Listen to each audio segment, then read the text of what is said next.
सध्याच्या काळामध्ये सर्वत्रच फिल्टरचं पाणी पिण्याची पद्धत सुरू झालेली आहे. काही लोक फिल्टरचं पाणी पितात किंवा काही लोक बाहेरून जार मागून त्याचं पाणी पितात.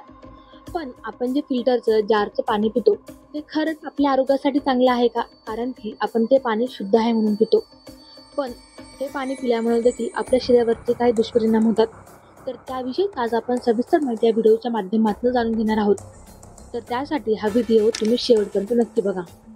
पण आजकाल सगळेच आपल्या घरी आरोचं पाणी पितो. आपल्या घरी आरो नसलं तरी आपण जार मधलं पाणी आणतो, जे की आरो मधलं पाणी असतं. तर आरो मधलं पाणी हे आपल्या शरीरासाठी किंवा आपल्या स्वास्थ्यासाठी चांगले आहे की वाईट आहे हे आपण कसे समजायचे? की आरो मध्ये एक टीडीएस नावाचं पॅरामीटर असतं. टीडीएस म्हणजे टोटल डिझॉल्व्ह सोल्युट्स. तर आरो मधलं टीडीएस हे मोजायचं अगदी सोपं एक छोटं थर्मामीटर सारखं यंत्र असतं. ते आपल्याला आपल्या घरी आणून आपण सातत्याने वेळोवेळी आरो मधले टीडीएस आपण मोजू शकतो.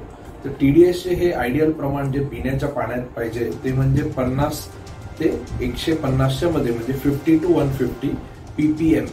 तर हे 50 to 150 मध्ये याच्यातले जे सोल्युट्स असतात, सोल्युट्स म्हणजे जसे की आयर्न, कॅल्शियम, पोटॅशियम, मॅग्नेशियम, कधी कधी हार्मफुल काही सोल्युट्स असतात जसे की आर्सेनिक, याचा हा प्रमाण हे टीडीएस मध्ये मोजले जाते. तर टीडीएसचे महत्व म्हणजे असे की जे पाणी ज्याचं टीडीएस खूप अति कमी आहे 50 पेक्षा, ज्याच्यामध्ये सोल्युट्स खूप कमी आहे, असे पाणी प्यायला एकदम फिके लागते.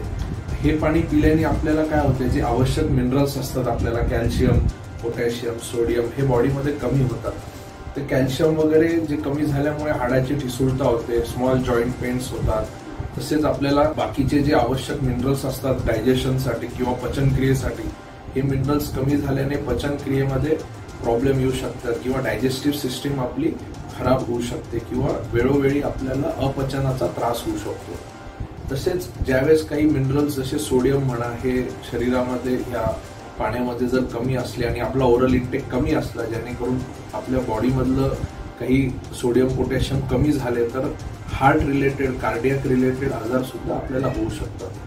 त्याचप्रमाणे काही जेव्हा पाण्याचे टीडीएस हे 150 पेक्षा जास्ती असते त्यावेळेस हे पाणी अतिशय कडवट लागतं आणि आपण हे पिण्यास फार कडवट आपल्याला चव जाणवते. तर ह्या पाण्यामध्ये ज्यावेळेस टीडीएस जास्ती म्हणजे या सोल्युट्सचे प्रमाण खूप जास्ती होते. तर फॉर एक्झाम्पल आपल्याला जर पोटॅशियम वगैरे खूप जास्ती झाले किंवा कॅल्शियम खूप जास्ती झाले तर याच्यामध्ये सुद्धा आपल्याला heart related various diseases, heart events, cardiac events असे होऊ शकतात. किंवा कॅल्शियम वगैरे खूप अति झाल्याने किडनी स्टोन्स किंवा मुतखडा आपण ज्याला म्हणतो, किंवा किडनी मधले विकार, मूत्रपिंडाचे विकार हे होण्याची शक्यता आपल्याला वाढू शकते. तर WHO म्हणजे वर्ल्ड हेल्थ ऑर्गनायझेशनने आपल्याला काय सांगितले आहे की जे पाणी ज्याचे टीडीएस हे 300 पेक्षा कमी आहे तेच पाणी पिण्यास योग्य आहे. तर आयडियल जो त्याच्यात या पॅरामीटर्स मध्ये टीडीएसचं थोडंसं व्हेरिएशन आहे. काही ऑर्गनायझेशन वेगळं सांगतात, काही वेगळं. तर 50 ते 150 ह्या रेंज मधलं पाणी हे आपण या सगळ्या ऑर्गनायझेशनचे एक ऍव्हरेज काढून सांगितलंय की जे पिण्यास एकदम योग्य असते.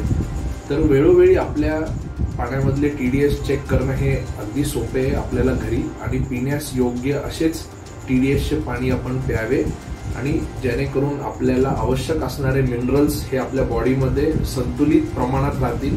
हे मिनरल्स कमी झाले तरी शरीराला हानिकारक आहे, हे मिनरल्स जास्ती झाले बॉडीमध्ये तरी सुद्धा शरीराला हानिकारक आहे. तर व्यवस्थित आपले टीडीएस पाण्याचे मोजा, चांगले पाणी प्या, पाण्याचे प्रमाण चांगले राहू द्या. 2.5 ते 3 लिटर कमीत कमी 24 तासात पाणी पिले पाहिजे आणि आपले स्वास्थ्य या निमित्ताने चांगले ठेवा. डॉक्टरांनी सांगितल्याप्रमाणे तुम्ही पाणी एकदम चेक करून आणि चांगलेच पाणी पियावं. Apurva Talnikar, news 18 local, Chhatrapati Sambhajinagar.